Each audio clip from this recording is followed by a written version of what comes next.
All right. Hello, everyone. My name is Mr. Pacheco, and I teach digital design and animation one. What I'm going to briefly go over real quick is the syllabus. This syllabus I have gone over with your students at the beginning of the semester, and it just kind of gives a brief overview of what we are going to be covering this semester.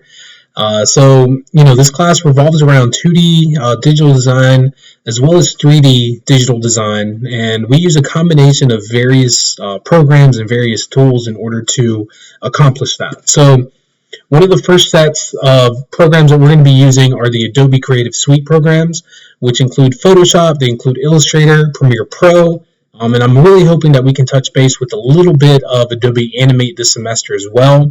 They're going to be used together. They're going to be used separately on various programs or various projects this semester. Now, 3ds Max, that's actually our 3D modeling program, which we will be touching base with towards the end of the semester. But it just gives a really good exposure to 3D animation, 3D modeling. If you at all want any information on these programs, feel free to check out the websites. They are on the syllabus right there. During the semester, I do post grades up on PowerSchool. And I'm going to talk about the classification of each grades below. There's also going to be a final portfolio in this class, along with a final a final test, like a final in general, which will be a teacher-made exam. So I will be giving them a little bit more information about that as the semester goes on, but just know that it is coming for the students. Now, supplies-wise, I do expect people to have paper, pencil, some sort of folder or binder that they can keep, any handouts that they may print off or need. But having a flash drive is also very beneficial for this class. And then beyond that too, one recommendation that I would make for students in here and for parents for their students is for the students to have a mouse, that they are able to use for the class. Just a regular mouse with a little scroll wheel on it would be sufficient. They don't necessarily need it. However, it is very, very beneficial. It's very helpful once we start getting especially into the 3D modeling aspect, but it definitely is beneficial with the 2D as well. So that's just something for the parents to kind of keep in mind.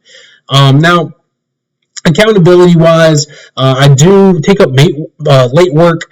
I know that I have certain numbers here, certain things that I tend to follow, but considering that it is an off year, I just want students to know that as long as you turn in your work within a week, 5 class days or 5 school days, as long as you turn it in within that time, you're not going to get any late points taken off of your work. However, beyond that, the highest grade that I'm going to give students for late work is going to be a grade of a C.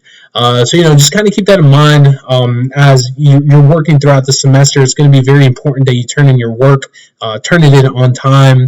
This is just a breakdown of the grades here. So 30% of my grades are going to be for assessments, or 30% of the final grade that your student receives is going to be assessments.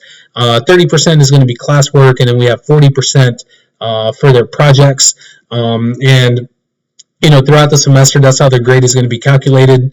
Assessments, I do tend to give a good notice in terms of, when I'm going to be giving it, at least a week's notice. I do sprinkle in like 1 or 2 quizzes in there, to kind of go about with the vocabulary and stuff through each quarter. And then makeup assessment. So for whatever reason your student misses a quiz or they miss a test, it is expected that they do make it up, and I will work with them in whatever that may be. So if they want to come in before class starts or after class ends, or maybe even during lunch, I will work with them in order to get those opportunities taken care of. Now, for me personally, I am going to be available through Remind app. Your students should have me on Remind already. I am also available through email, which I'm actually just going to type it right here in the next line. So it's jpachecosantiago at wcpss.net. So if at any point in time you all have any questions, any concerns, and you want to reach out to me, that is my contact information right there. Again, I look forward to the school year. I look forward to meeting each and every one of you all, hopefully in person. And I hope that you all have a great day. And again, feel free to reach out if you do have any questions. And I promise, I do my best to try to answer them the best that I can. All right. Have a great day, everyone. Thank you so much.